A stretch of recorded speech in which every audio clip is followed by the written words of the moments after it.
good evening. But good evening one way or another. I am Summer Lee, representing Pennsylvania's 12th Congressional District, and I'm proud to stand here this evening with Move On, with organizers, with workers, and with everyday people who refuse to sit quietly while our country is pushed to the brink. Right now, Donald Trump is preparing to deliver his made-up version of the State of the Union. He's going to tell a familiar story tonight, that the economy is booming, that our communities are safer, and that America is stronger than it's ever been, all because of him. But we know the truth. We're living the truth. We know the fear that our families are facing of being hunted down by ICE. We know our neighbors are working 2 or 3 jobs to make ends meet, that their health care has been gutted and their federal jobs have been eliminated by the thousands. We know our education systems and unions are being targeted because they threaten authoritarian power. And they want us fighting each other so we don't pay attention to what they're stealing from us. And I mean all of us, Democrats and Republicans and independents, young folks and old folks and black folks, whether you're in a red or a blue state, whether you're in rural towns or factory communities, because corruption doesn't check your voter registration before it robs you. While they're terrorizing immigrant communities right now, they're cutting health care. They're gutting worker protection. They're union busting. They're handing tax breaks to billionaires and sending the bill to the rest of us. That's the con. That's the scam. And working people are done falling for it. Tonight, I was supposed to be joined by my good friend and neighbor, Monica Ruiz. Monica is a mother, a community organizer, and a powerful advocate for immigrants' rights. She was ready to bring that fight from Pittsburgh to DC to remind folks who and what she has been fighting for relentlessly. But right now, Monica's family is in crisis as it's being targeted by ICE.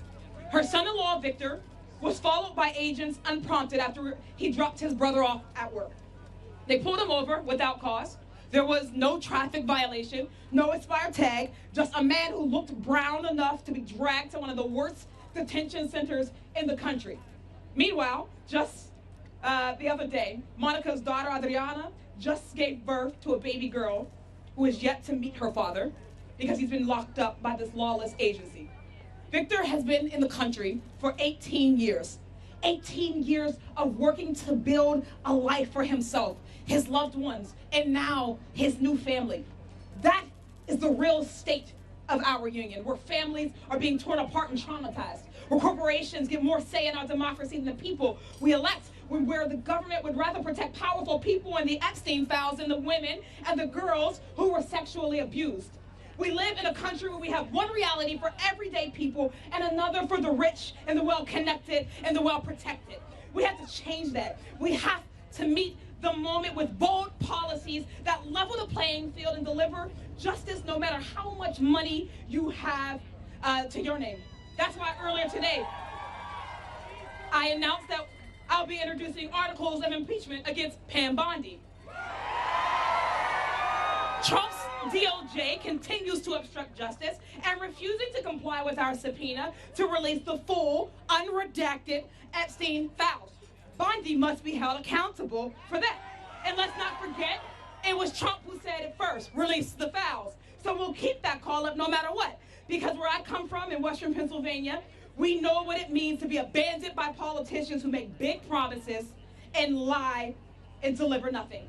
We know what it's like when the factories close, when the hospitals cut services, when the schools can't afford to teach, when the corporations are given permission to poison our water, our air, and our communities without consequences. And we know that no matter what language you speak, what zip code you live in, we all feel that pain, and we are all being squeezed by the same rigged system. So when Trump points the fingers at immigrants, our trans kids, our protesters, our journalists, understand what he's doing. He's trying to make sure we never point the finger where it belongs, at the billionaires and the corporations looting our economy, robbing our people, and buying our democracy right from under us. But here's the truth that they're afraid of. Working people are waking up. Across this country, folks are organizing, labor and their money. They're refusing to be silent in the face of authoritarianism. But we know fear is their weapon, but solidarity is our power.